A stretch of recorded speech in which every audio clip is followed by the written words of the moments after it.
Пайгамбарыбыз алейхиссалам айткан, эгерде кимдир бирөө башка бирөөнү подстава кылып жалгандан доомат кылса, ошол өзү кылган доомат менен доомат болмоюнча өлбөйт деген.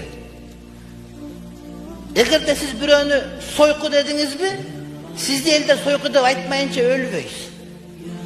Эгер бир милиция сизди подстава кылды, же милиция эмес башка эле бирөө, ал өзү подстава болмоюнча өлбөйт, ал аны көрөт.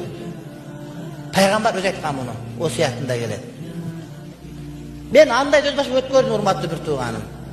Мен өткөрдүм аны өз башыма. Мен ооруп калдым. Жүрөктүн жанагы дарысын коюп алып бир жума жүрдүм. Бир сутка жүрүп, тамак жегени барсак, иштен кетердин астында мен тартышты сүрөткө муфти кайфует деп чыгарышты.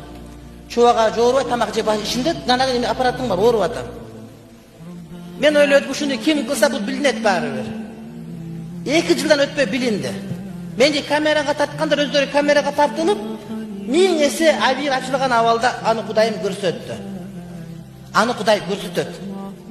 Мурда 40 жылда деген сөз азыр 2-3 жылда, жарым жылда эле билинип калат. Ошого бул милиция тууганбы, башка айтабыз, этият бол.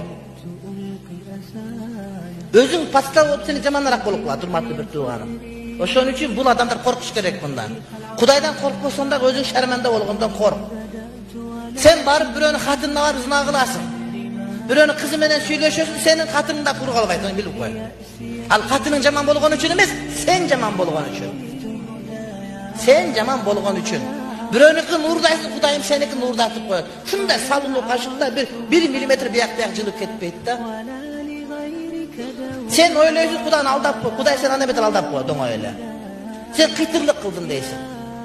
Кыйтыр адамдын эң түшүнбөгөн жери ушул нерсе, өзүнүн кыйтырлыгын башка бирөө билбейт деп ойлойт да. Мамлекеттен нурдап атам, параны алып атам, палантин кылып атам, курсагымды тойгузуп атам. Кудайым биягын оптон чыгарып кой, урматтуу бир тууганым, ушундай отуруп каласың бир күнү. Подстава кылгандарга подстава сөзсүз түрдө кылынат, валлахи касам ичип айтам.